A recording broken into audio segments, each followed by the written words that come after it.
బస్సుల ప్రయాణం సురక్షితం, సుఖవంతమని ఓ పక్క ఆర్టీసీ ఆఫీసర్లు ఎంత మొత్తుకున్నా మోగ మీద చూస్తనైతే పరిస్థితి వేరే ఉన్నదుల్లా. ఇగో చూస్తున్నారు కదా, రోడ్డు మీద ఆగిపోయిన ఆర్టీసీ బస్సును ఎట్లా దోసుకుంటూ పోతున్నారో ప్యాసింజర్లు. శ్రీకాకుళం కెంచి పలాసకు వచ్చిన గీ బస్సు తిరిగి శ్రీకాకుళానికి బయలుదేరే ముంగట మొరాయించిందట. మరి బస్సులో ఏం రిపేర్ ఉందో ఏమో గాని అప్పటిదాకా మంచిగానే నడిచి ఉన్నట్టుండి నడి రోడ్డు మీదనే ఆగిపోయిందట గిట్లా.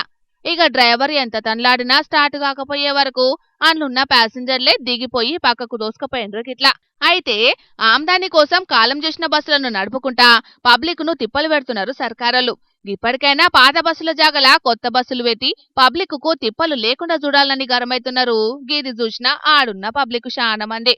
ఇక ఈ ముచ్చట ఇట్లుంటే ఇటు పట్నం హైదరాబాద్ లో తిరిగే సిటీ బస్సు చూడు ఎట్లా నడి రోడ్డు మీదనే ఆగిపోయిందో.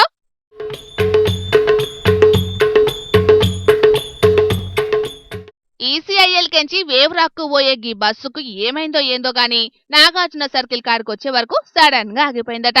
ఇక ఇది చూసి అందులున్న ప్యాసింజర్లందరూ మస్తు పరేషాన్ అయినరట. ఈ అవ్వా జరంత లేటుగా పోయినా మంచిదే గాని వానకు దడవకుండా పోవచ్చని ఆర్టీసీ బస్ ఎక్కితే నాడి రోడ్డు మీద ఆగి లేని పరేషాన్ మోపైందని అనుకున్నారట అందులున్నోళ్ళందరూ. మెడకు వడ్డ పాము కర్వక మానుద్దా అన్నట్టు అండ్లకెంచి దిగి బ్రేక్ డౌన్ అయిన బస్సును గిట్ల దోసుకుపోయే వరకు చాలైంది మళ్ళా. ఇక ఎంబటే మళ్ళా అండ్లకెక్కిపోయినరు ప్యాసింజర్లు. ఇక వీడియోలు వైరల్ అయ్యే వరకు ఫ్రీ బస్సు పథకం పేరు మీద కాలం చెల్లిన బస్సునే నడుపుతున్నట్టున్నారు సర్కారులు. అందుకే సిటీలో నడిచే బస్సులన్నీ ఏడవర్త అనే బ్రేక్ డౌన్ అవుతున్నట్టునే అని గరమైతున్నారు చాలా మంది పట్నంలో దినాం తిరిగే ప్రయాణికులు.